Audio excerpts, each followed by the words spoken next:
Want to perfect your beauty skills? Look no further. URSM candidate Julian Rolox Jr. presents to you the opportunity to attend a free makeup class where you will learn the basics of makeup application with the young professional Miss Michaela Peterson. Spaces are limited. To join, register on October 14, 2023 from 10 a.m. to 4 p.m. at Julian Rolox Jr. headquarters on Arch Road in Sucker Garden. A goodie bag with supplies along with a certificate of completion will be presented at the end of the class. To participate, you must be 18 years or older and provide a valid form of identification. For more information, please contact 1721-588-1216. We encourage and empower young entrepreneurs. My name is Julian Rolox Jr. and I endorse this message.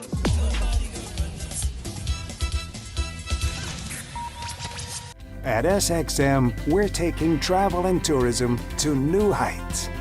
Here we boast spacious check-in areas, 10 passport control points, comfortable departure lounges, and an exciting new airport mall. Finally, there's an airport in the Caribbean that takes your travel plans as seriously as you do. Princess Juliana International Airport. The experience will move you.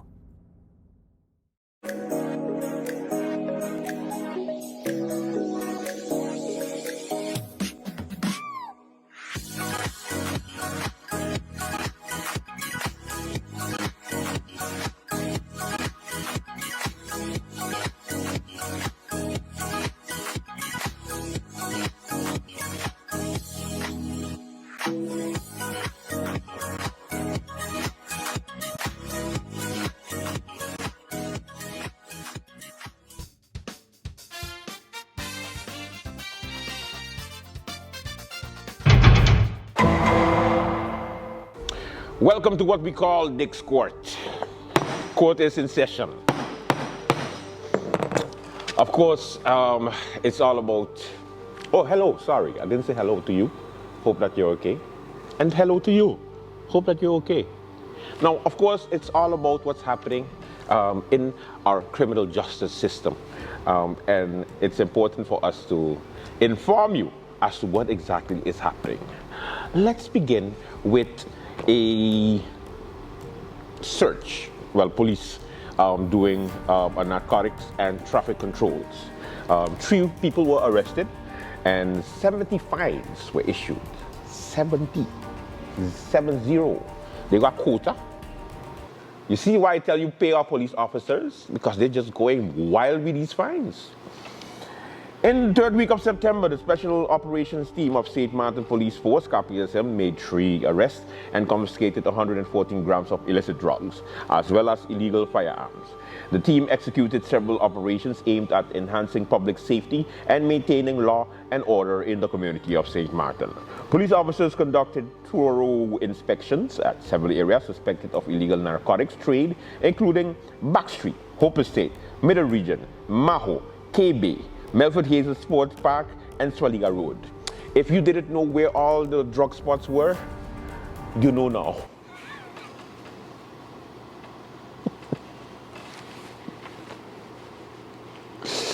They just gave all the locations. So it's like, people who did not know, they'll be like, okay, but where do they sell, narcotics in St. Martin? Well, according to the police, Backstreet, Hope Estate, Middle Region, Maho, KB, Melford Hazel Sports Park, and Swaliga Road. And those who were not mentioned, you get away. You get away. Of the 3 persons arrested, 2 were in possession of narcotics, and 1 had an illegal gun. The 3rd person was arrested in connection with threatening an officer and resisting arrest in the district of Dutch Quarter. Why it had to be Dutch Quarter? Or you can't behave? Come the man. The Special Operations Team held traffic controls in various locations. A total of 110 cars and 8 scooters and motorcycles were stopped and inspected. The team issued 70 fines for various infractions. 2 scooters were confiscated due to technical non-compliance with the law, and 25 drivers of the cars were tinted windows were engaged in discussions regarding visibility, emphasizing the importance of compliance with the regulations. KPSM will continue to deploy special operations team as part of the ongoing commitment to combating crime in St. Martin. Now, it's important for you to know that in the law, it says that your windows, when you tint it, it has to be visible. And the Dutch word for it is zichtbaar. If it's not zichtbaar, if it's not visible, then you have to take it the hell off. And the excuse of saying, officer, but I know so many people who have tinted cars, so why is it that you don't take off their tint, but you go take off my tint? Huh? Look, the car that just passed. Look, another one just passed. Look, another one just passed. And the officer just going to continue watching and go like, but miss, I stop you. You got to take off your tint. I don't care about the rest. Police brutality! Somebody tell me where I could file a complaint. It's a normal thing. You know, the saying, today for you, tomorrow for me. Well, today was for you.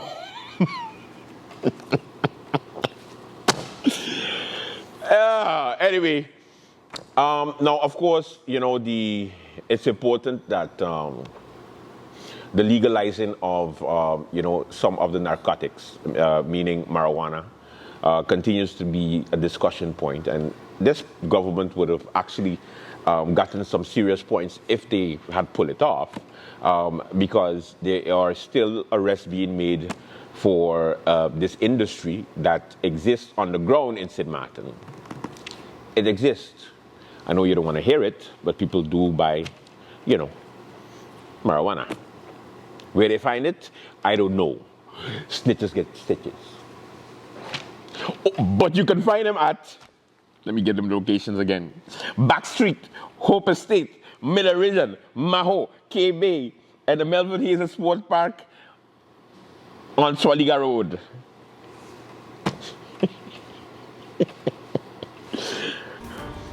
Another situation that took place on Friday is unfortunate video started to circulate of a arrest that was taking place in the district of Fort William.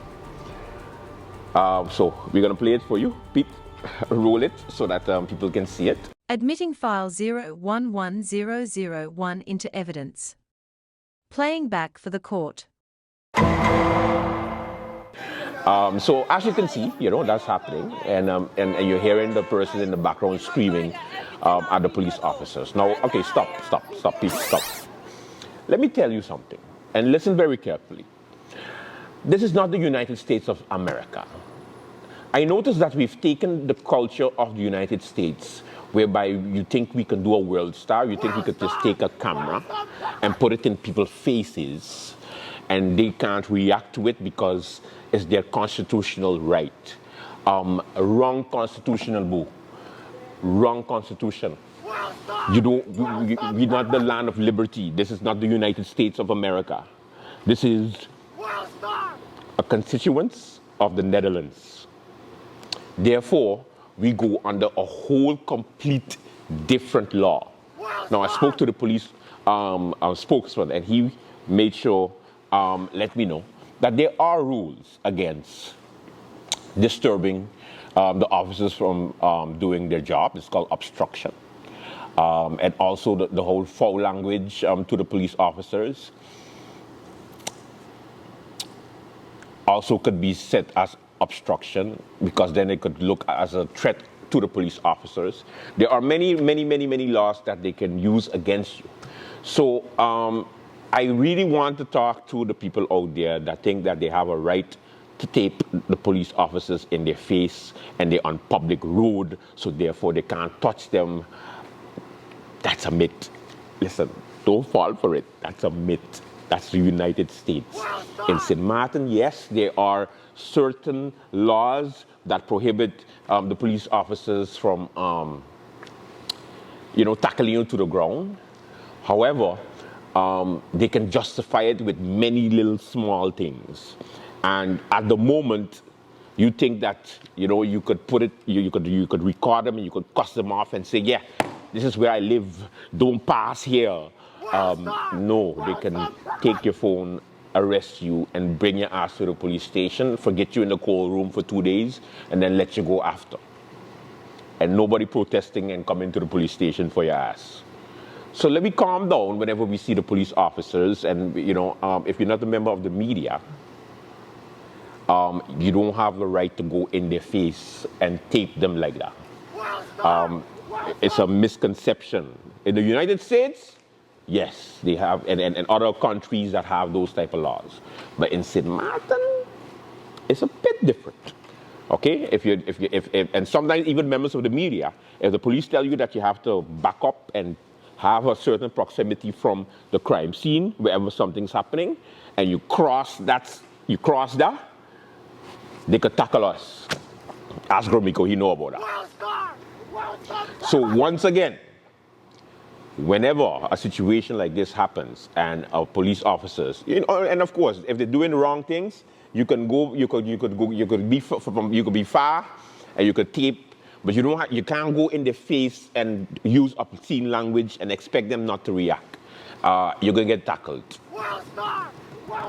You're gonna get tackled. Okay, so from what we know about the situation, let's roll the tape again. From what we know about the situation is that a robbery took place at that supermarket in Fort William. And when it took place, the police officers were then rushed to the scene. When they arrived, they saw that a vehicle there tinted. The police officers asked who the car belongs to. The young man said it belongs to me. The police officers then ordered him to remove the tint, and then the scuffle begins because he refused or whatever. And then they start taping, and it started to make its rounds on social media. Who's wrong in the situation? I don't know. It depends. Because the officers were calm. They didn't really retaliate. But of course, the guy resisted to remove the tint, so of course they had to then arrest him for that.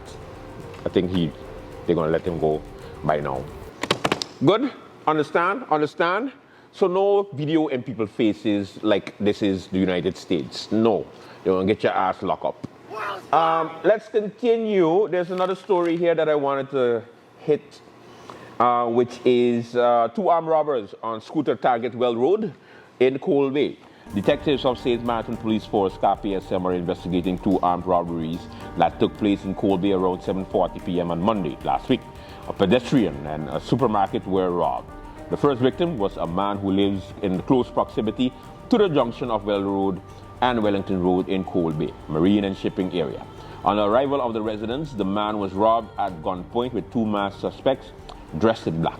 After robbing the victim, the suspect discharged a firearm into the air before fleeing the scene on a scooter in the Wellington Road. Minutes after the incident, a nearby supermarket was robbed. The suspects were masked, dressed in black, and were riding a scooter. In response to these incidents, several police patrols and detectives were swiftly dispatched to the location. Of course, KPSM is urging anyone who saw anything to contact them. Listen to me very carefully, ladies and gentlemen. If you decide to engage in any of these situations where you're being robbed, don't be a hero because you're going to die like one. Cooperate. Don't look at their faces. Give them what they want. Materials can always come back. But your life, you'll be gone. So don't be all, getting on, oh, I work hard for this. Oh, yeah. And you're going to leave it right here if you pass away. So take it easy. And please be mindful of the areas where you're walking because it's pretty rough out there. It's pretty rough out there. Another case that I have to talk about. Okay, now, There is another thing that is brewing, and that is the situation at GEBE. Bills are being sent to people. Deadlines are being given to, people. And I think that, I see some people are calling for a revolution or some type of march or some type of protest action when it comes to GB. And I need to hate to be the bearer of bad news because, I don't like to be the bad news bearer.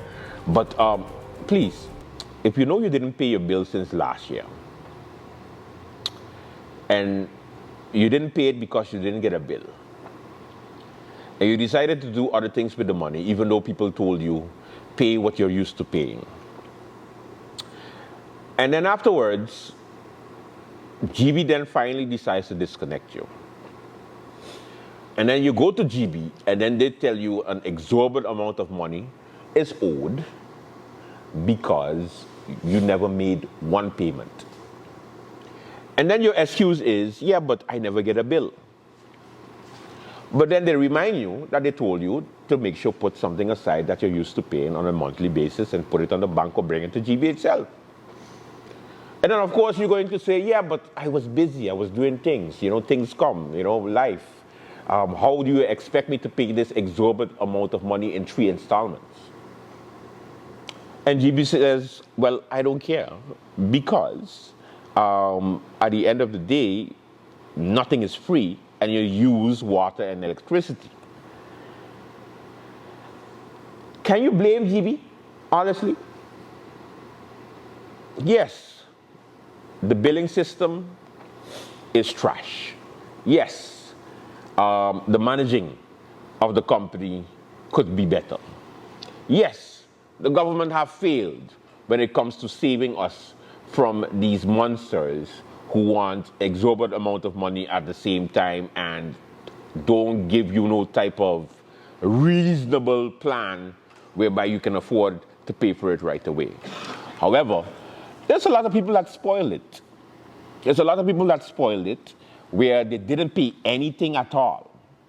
And then afterwards, the persons that were paying, GB end up overcharging or sometimes even disconnecting and going like, oh, yeah, well, you didn't pay enough. You used more than you was putting in, so therefore, this is what you need to do.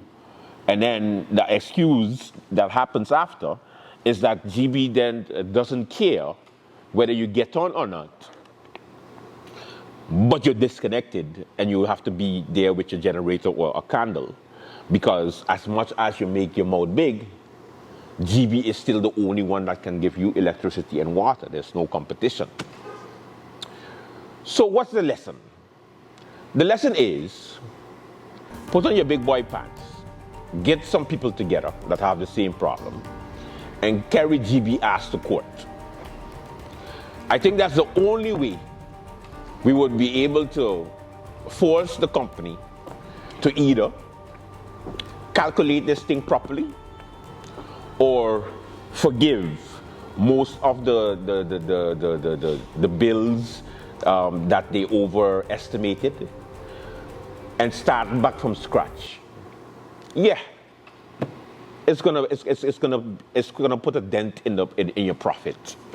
So instead of all the 17 or the 20 million dollars that you're used to making in profit on a yearly basis, now you wouldn't make no profit at all. But it's at the cost of who? The people. So let's remember something, people. There are so many people out there right now, I'm getting goosebumps, that don't have no electricity and no water. And Samaritan people pride already. And they're just toughing it out because they're like, something's gonna give. It's election season, so they're gonna come around and they're gonna pay the GB bill. But government can actually do something about it. Instead of just making GB, make the payment plan or force them to do a payment plan, bring the ass to court because they can't prove it. They're just making estimates and they're sending it out. You're just sending it out. And then when you call them and you tell them something, they're like, yeah, it is what it is. So you can't prove it, I can't prove it. So therefore, I stay disconnected. And then when I come and say, okay, listen, I only have 500 guilders, the bill is 1,500 guilders. You tell me, no, you got to pay 1,000. Where you want me to find it? And then you blame the person for putting on a helmet, jumping on a scooter, and going to a supermarket with a gun. Not justifying it. But if you put poor people against, their backs against the wall, what do you think is going to happen? So I think we need to be smart about it. I think that a law firm, or at least an entity, should take the charge to get the responsibility of GB back to the people, because this is not about making money right now. This is about the survival of a little small 16 square miles. 16 square miles. If we could start from scratch, let me start from scratch. If you don't want to start from scratch, then okay, no problem. But then come with a feasible plan whereby instead of 3 installments, you make it 10 installments. You make it 15 installments, because whether we like it or not, you still have to pay GB tomorrow for today, electricity and water. So always remember, guys, nothing, and I mean nothing, is free. Unless you're in government. All right, that was Dick Court.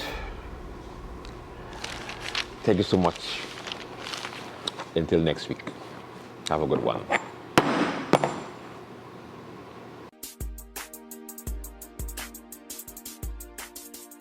No, but MP Bryson, look, MP Bryson, this is exactly why I have confidence in you. You're a very intelligent young man. I know that from day one when I met you, which you know how that goes. Yep. And this is the level of discussion you need in Parliament, that's right, in those committees. I hope the audience and the people are listening. This is Parliament right here would love nothing better than to say, let's allocate 10 million guilders towards helping our issues in social needs and so on. But how are we to do that when we have all of these conditions of, well, you can't get more liquidity, you need to cut, you need to do this. Many of us feel like we're in a position where we can't fully extend our ability to legislate. But my decision is to stay where I'm at. At the end of the day, the way that MP Rolando Bryson leads, he allows me to work. He gives me that freedom to work. It's not always a phone call of pressure or do this, do that, don't do this, and that's part of the reason that I'm able to produce. Any of the difficulties that this government faces today, I didn't sit down, do nothing, and have my staff write press releases. No, I got up and asked myself from opposition benches, what can I do? So I read my constitution, the one I swore to uphold, which gives us the rights to bring laws, to bring amendments, interpellation rights, inquiry rights. So we asked ourselves the questions at the time, what have we done? Regardless of... He has represented this country qua what is expected of a parliamentarian professionally, and I can align myself with that. Simply gone through a very difficult economic time and are simply asking of the tax department an opportunity to have a payment plan. And it seems that this is really done kind of like if they feel like how you talk to them, it's extreme.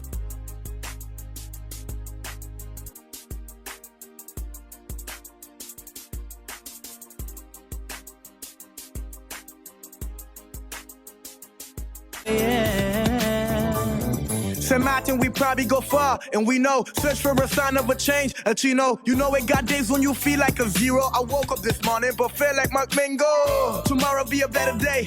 Respect is the key, education gon' matter, so don't you try to run away. St. Martin, the place where the food is good, the people is good, the music is good. We living like we on a road. They're trying to take us down, but I'm thinking, could they really though? misunderstood. Oh Lord, help us protect ourselves, help us look in ourselves. We're searching for what they call the fire that's in ourselves. I just want to see the best for my motherland. I just want the whole world here to understand that we came from the bottom of the sewer, now we heading way up, high up unto Wonderland. Opportunity is yours, so make it happen. Take an action, change. Some of them even say it's the guns on one coco, so they won't let me play, and they blaming polio. Who they think they could fool? All we know they better do fast. Polio or no polio, man we won we must. Mama when they hear they go get the carnival. Oh, oh, all masqueraders on here. Well they didn't care if it was official, but they start turning peace on the street. And they start to jump around, yeah. And they start to tumble down, yeah. And they fall down on the ground, yeah. If they see how they did. But what was so comical in the midst of bacchanal? Rain come and wash out Martin Day. Who they think they could fool? All we know they better do fast. Polio or no polio, man we won we must. Mama when they hear they go get the carnival. Oh, oh, all masquerade.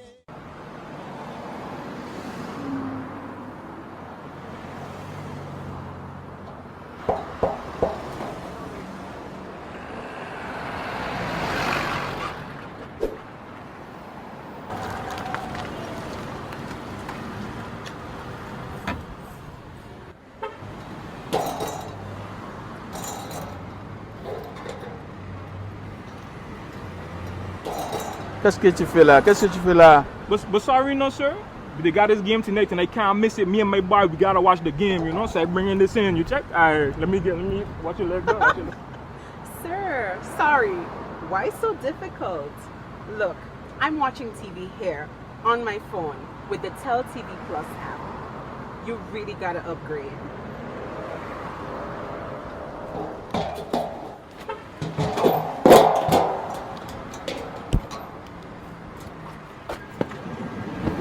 Okay, so miss, tell me about the Tel TV Plus. I hear about this. Okay, so once you apply for Tel TV Plus, okay, you can enjoy it anytime on the go. Anytime? Anytime. On the go? On the go. You simply download the app, log into your account at any time, sit back and enjoy. You will never have to miss your match. Yo, bus driver, take me back to tell him now, please.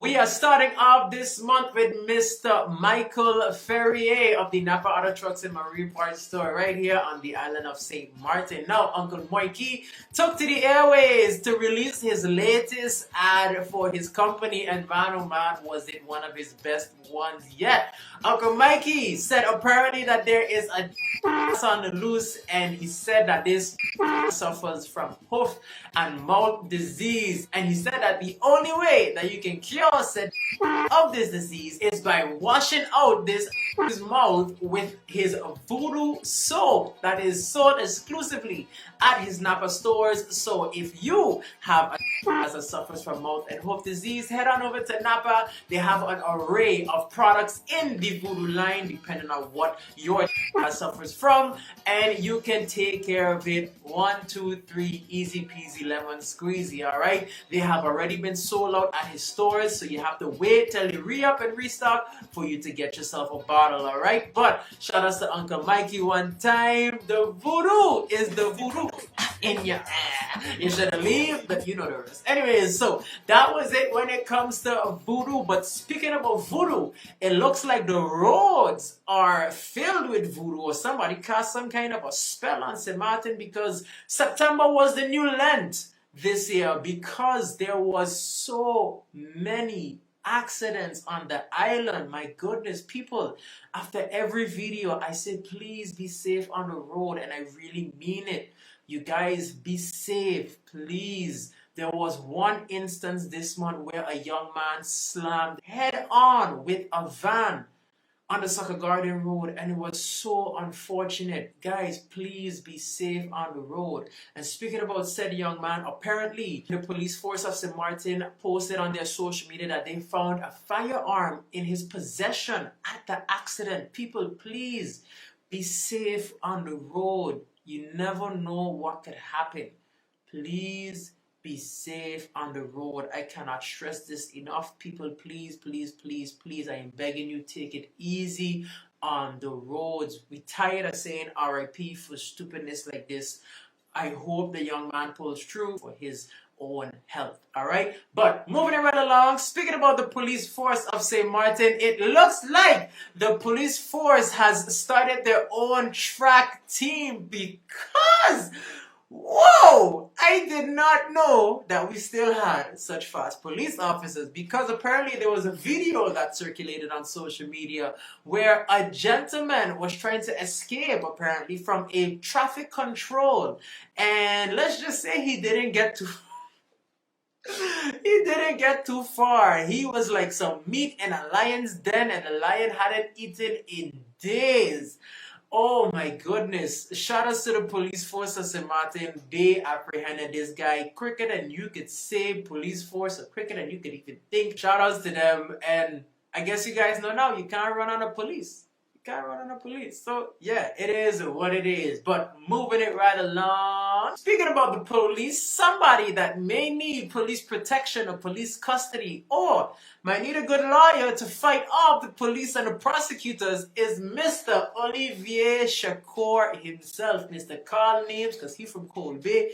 He don't care. Listen, it reached to a point where you need to check your phone to see if Mr. Shakur posted a video or has an update about anything, because he has been on a tirade, he's been on a roll, he's been running rampant for the month of September. And he said, just give him the rest of the year, because that is what he's going to be doing until elections are over. He is going to be running St. Martin from now until it is done. He is making a lot of accusations and saying a lot of different things.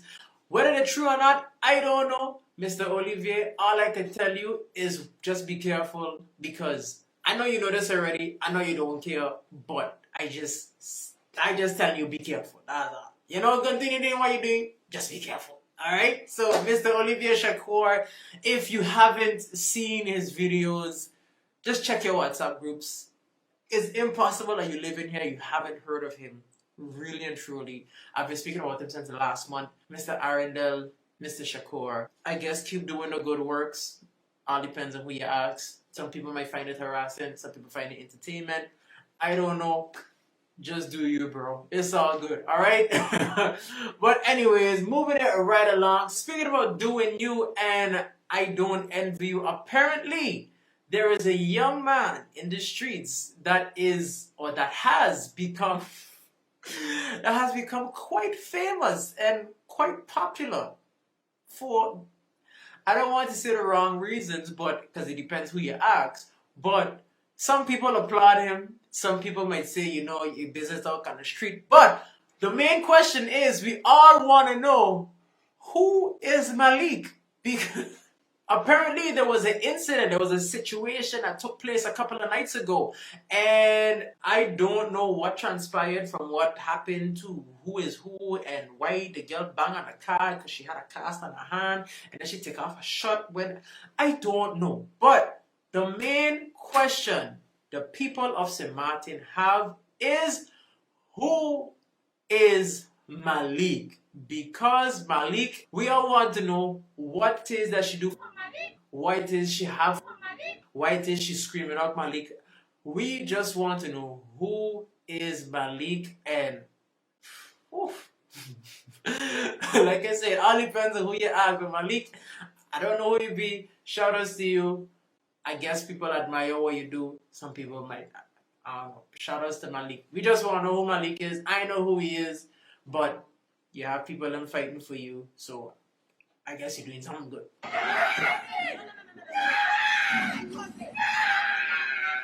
I guess. I don't know. All right, but shout out to Malik. But moving it right along, speaking about violence, apparently there was another physical and violent altercation that took place, and this time this one was at Lotus nightclub, where this gentleman apparently delivered a lotus flower punch, not a lotus flower bomb, lotus flower punch, and delivered the blow of the century. He was like, finish him.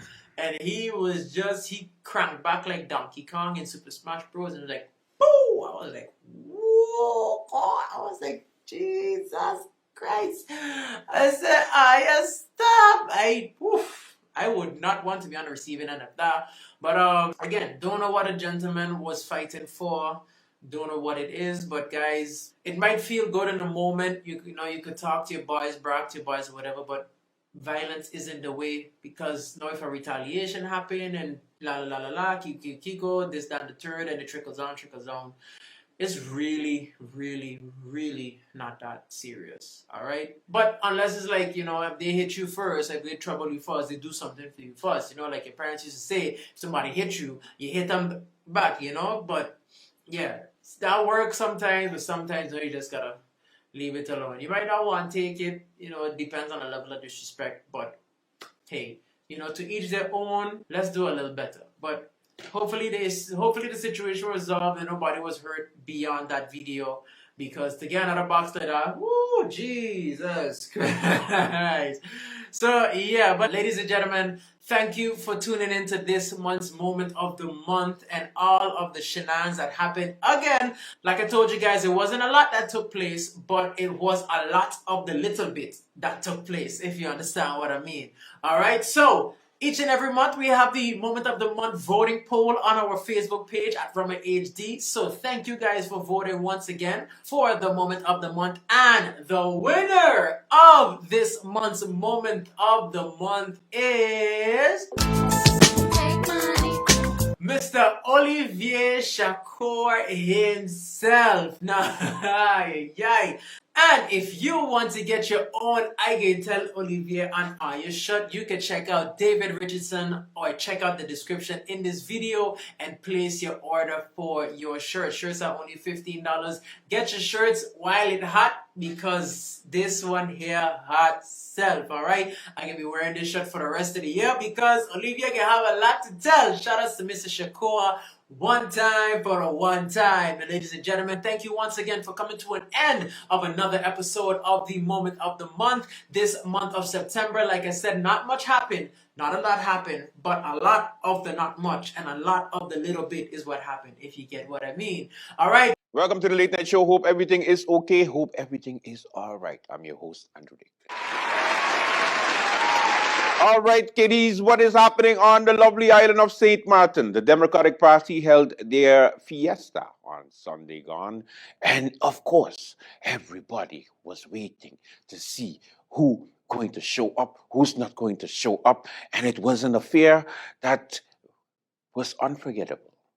Of course, Theo Heiliger, you know, the former leader of the United Democrats and the former leader of the United People's Party and the former number 2 of the Democratic Party, is back home with his wife, Krisha Heiliger Martin, who is now a candidate on the Democratic Party. Of course, we have the highlights for you.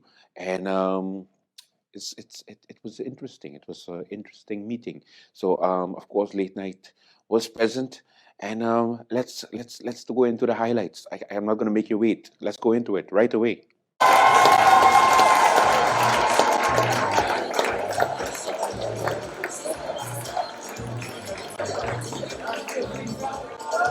It's official.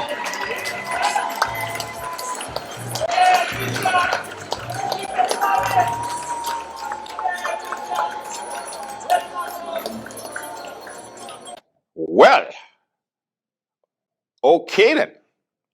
Interesting. Of course, Auntie Sarah did address the crowd. You know, they had a cross section of our community there, and I must say that you know, it was noticeable that the Weavers was not present. It was noticeable that I only saw one La Vega I don't know if they had more La Vegas, but I only saw one La Vega there. So I don't know, but it could be a strategy because Democratic Party. This was just a energizing type of meeting. I can't with the different slogans, but you know. Auntie Sarah addressed the crowd, and of course, Theo was right there watching Auntie Sarah, like he used to, like always, like back home, like back in the old days. We, all of us, are not in a good place today. We are not in a good place today. We were in a good place when we were in control because of a mindset and a vision. And even when we were in a subservient constitutional position in the Netherlands Antilles, we were in control because of a mindset and a vision. How often did we not take our minority position in the Netherlands Antilles and bring federal governments to their feet? To their knees, in fact. We were, when in 1954 and following, we opted for economic development above constitutional development. Why? Like Alston stated, those days, and those of you, I'm sure none of you were there, but those of you who read and studied the history of St. Martin, no one wanted to be on St. Martin. Our parents were away from St. Martin. Women were left here alone. But we opted for, that's why we opted for economic development. We were in a good place when we established St. Martin Day, French and Dutch St. Martin, a mindset and a vision of one island, one people.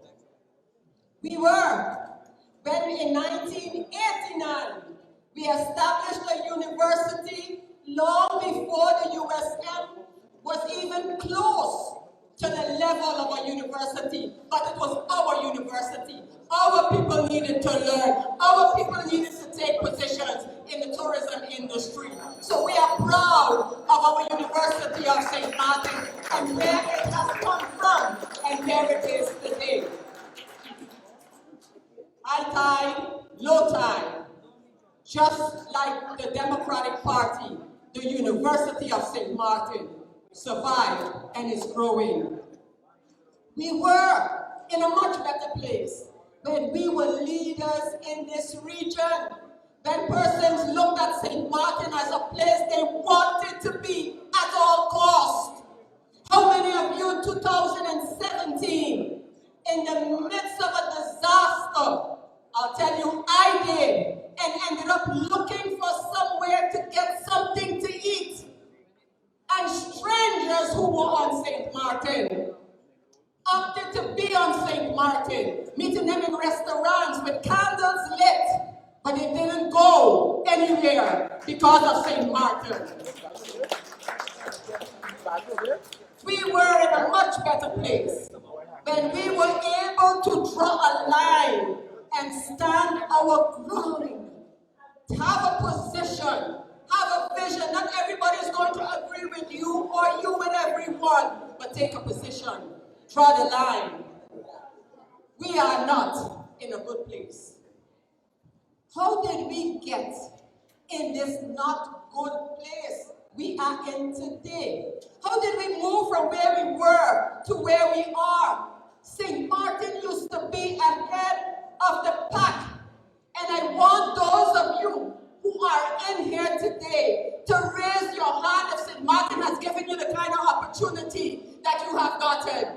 Those of you who might not be from this country and decided to come to this country, raise your hand if St. Martin has given you the opportunity. So understand the trajectory. The trajectory is very simple because most of the time, kids, we kind of get lost in, what happens in politics. Claude Watty, who was one of the founders of the Democratic Party, and is Theo Heiliger's grandfather, founded the Democratic Party with somebody else. Can't remember right now. Don't judge me, okay? I need to read some books.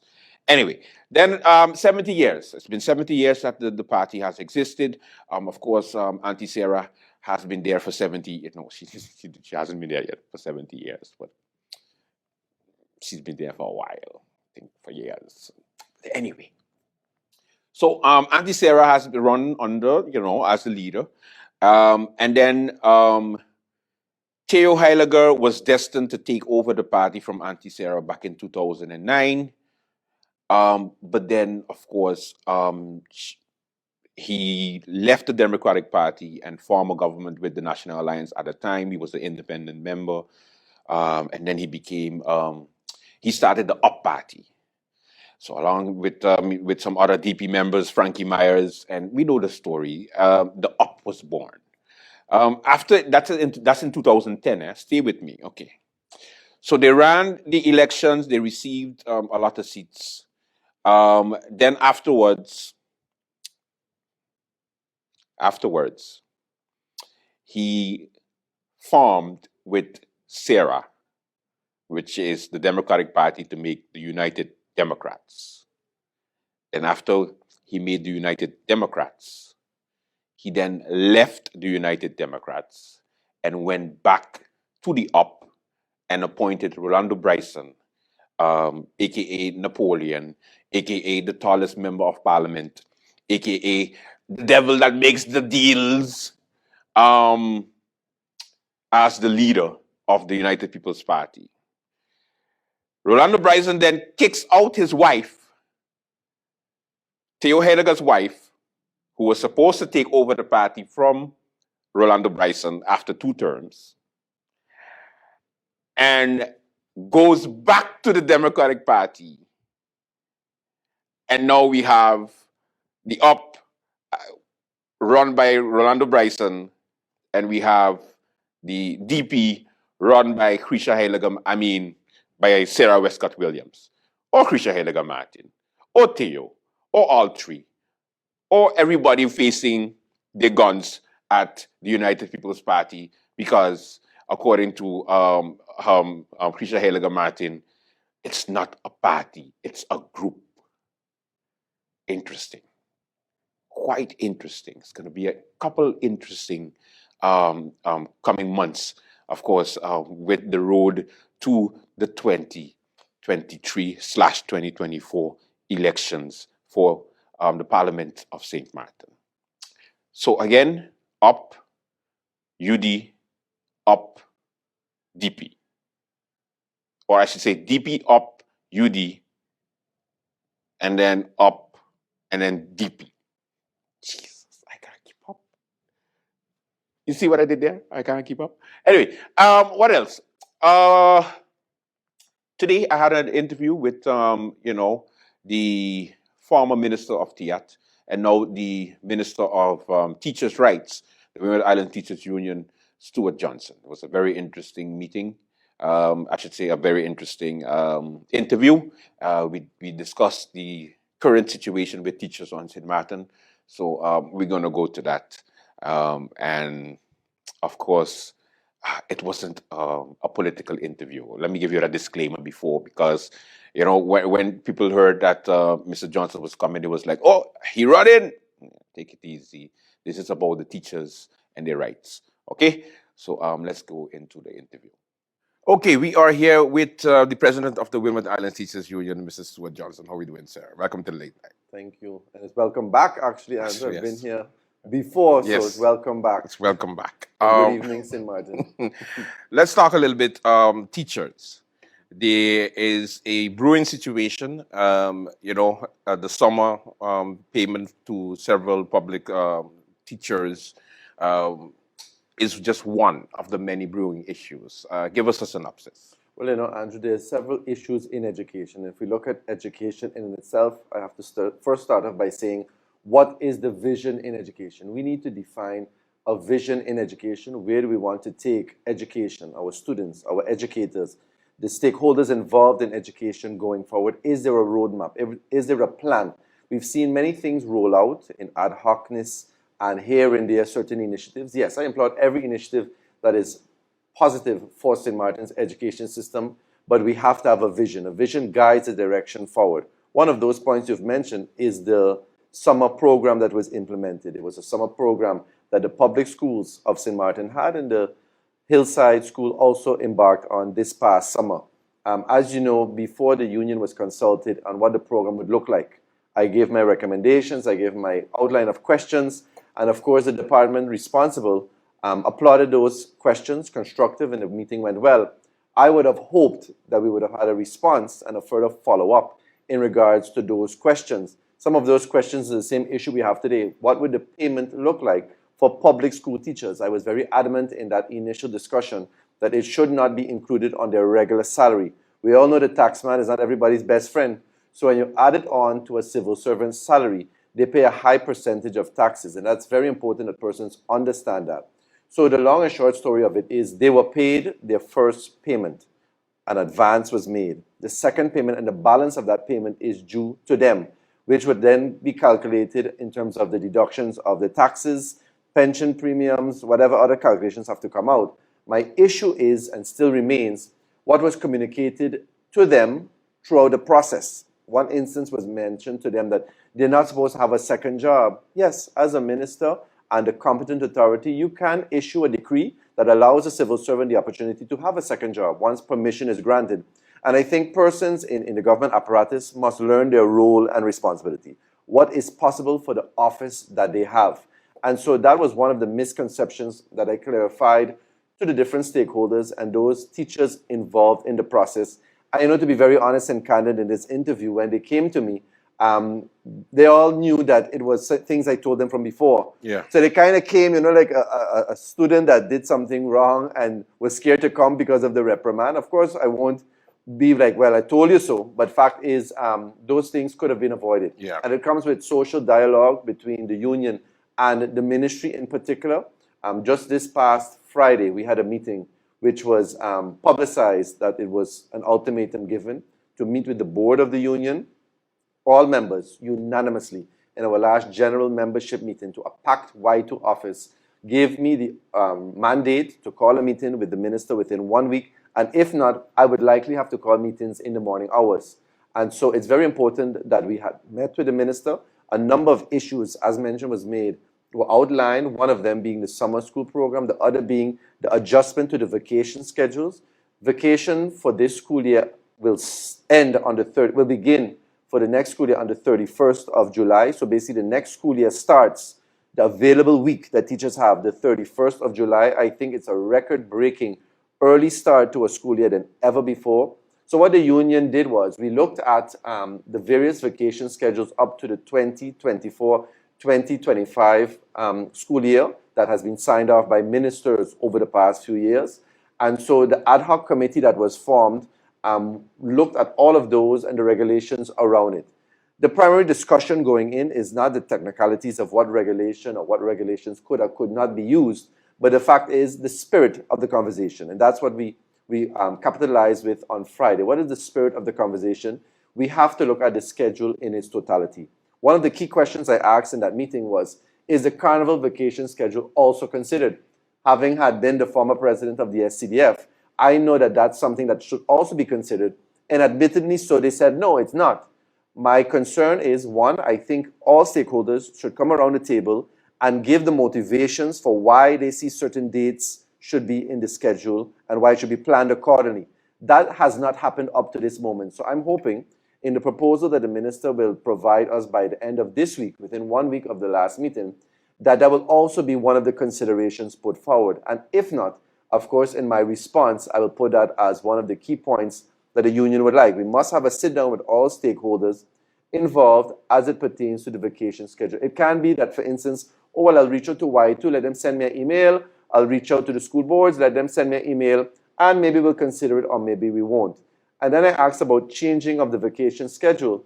And of course, in the meeting had different stakeholders. One of them indicated that it can only be changed if there is an error.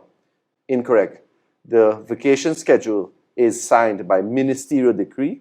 And so the minister, his or her responsibility and political power that the office have can be to instruct the department or the departments to make the necessary changes in the spirit of what would be best for the country and the education system on St. Martin. That is the responsibility of the office a minister holds.